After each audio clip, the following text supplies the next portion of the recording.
Assalamualaikum warahmatullahi wabarakatuh. Kita bertemu lagi di channel Ajarpedia bersama saya Wisnu Hera. Baik, dalam kesempatan kali ini kita akan belajar satu latihan paket tracer. Judulnya di sini Configure SSH. Jadi pada prinsipnya latihan ini mengenalkan kita tentang mekanisme remote access. Jadi melakukan konfigurasi perangkat dari jarak jauh, jadi tidak berdekatan dengan perangkat seperti menggunakan kabel konsol.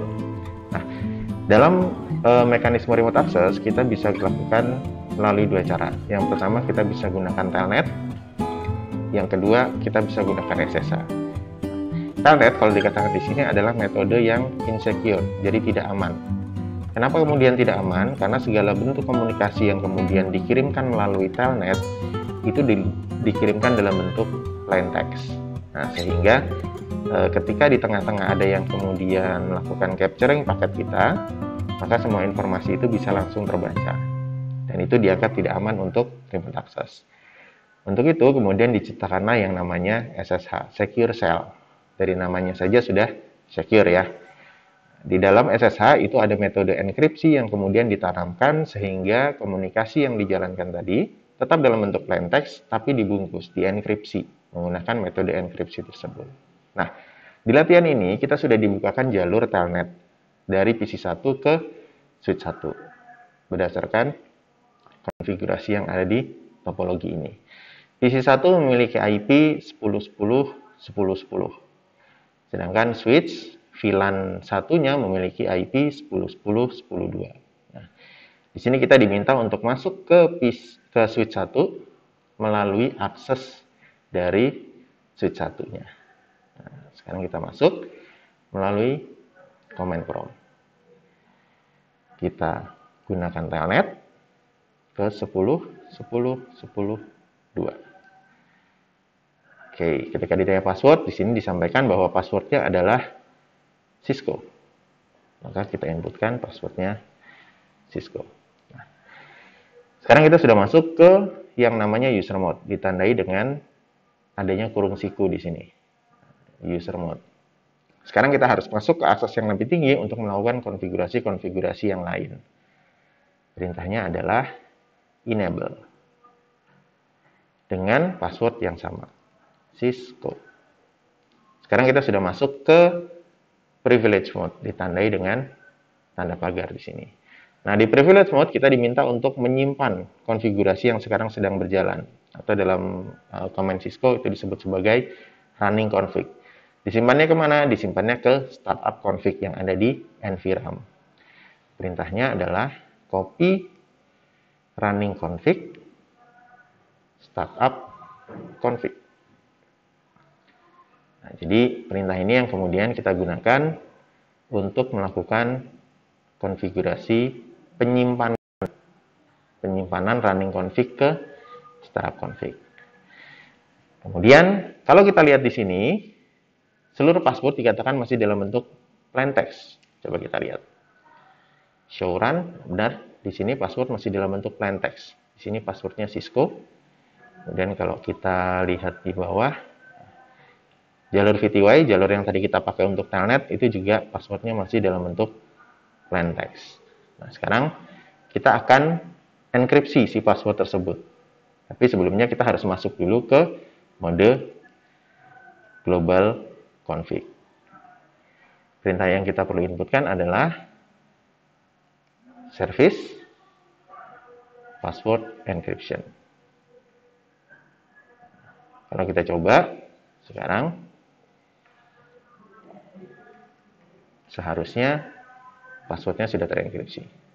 Passwordnya semua sudah terenkripsi. Begitu juga yang di jalur VTY.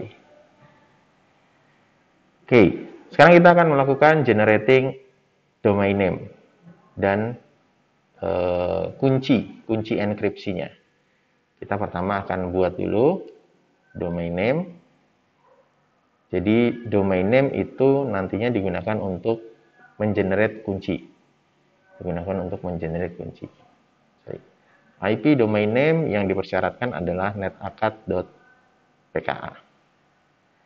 Kemudian kita akan bangkitkan sebuah kunci kriptografi dengan algoritma RSA. Di sini dikatakan bahwa panjangnya adalah 1024.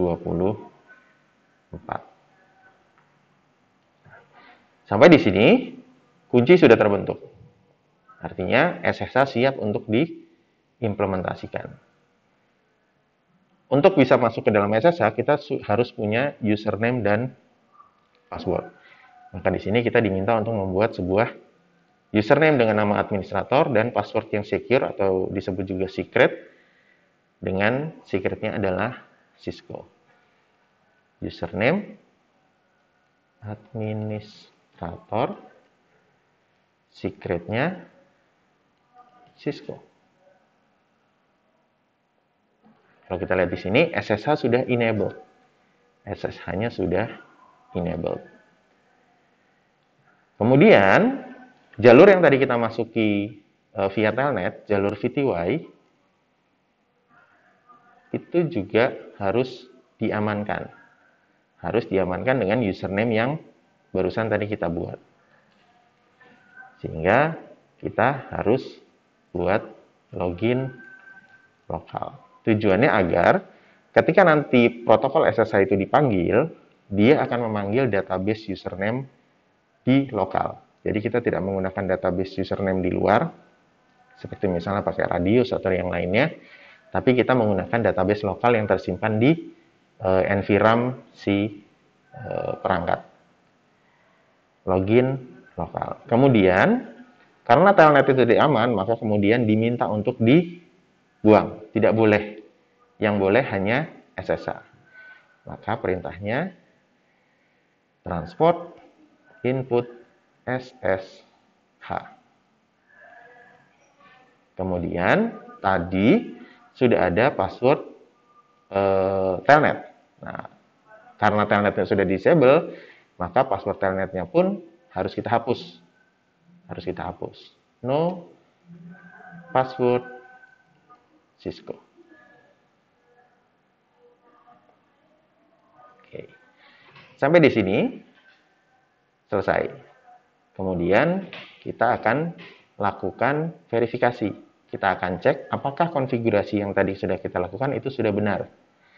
Nah, kita akan coba login via SSH. Telnetnya seharusnya sudah tidak bisa dilakukan. Tapi kita akan coba apakah telnetnya masih bisa atau telnetnya sudah tidak bisa kita akses. Telnet 10, 10, 10, 2. Oke, connection close.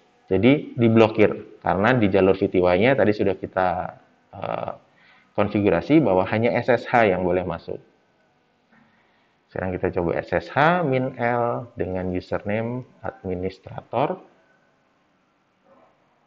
Kemudian dengan IP address yang sama, 10, 2. Kita diminta password. Tadi kita sudah bikin username dengan passwordnya Cisco. Dan seterusnya kita sudah bisa lakukan konfigurasi secara dasar. Oke, di sini kalau kita lihat IP domainnya ada, username-nya juga sudah ada, dengan secretnya sudah langsung terenkripsi. Kemudian di jalur VTY sudah kita buat ada login lokal dengan jalur input hanya via SSH. Baik, demikian latihan hari ini. Jika masih ada yang ditanyakan, silakan tinggalkan komentar di bawah. Terima kasih. Assalamualaikum warahmatullahi wabarakatuh.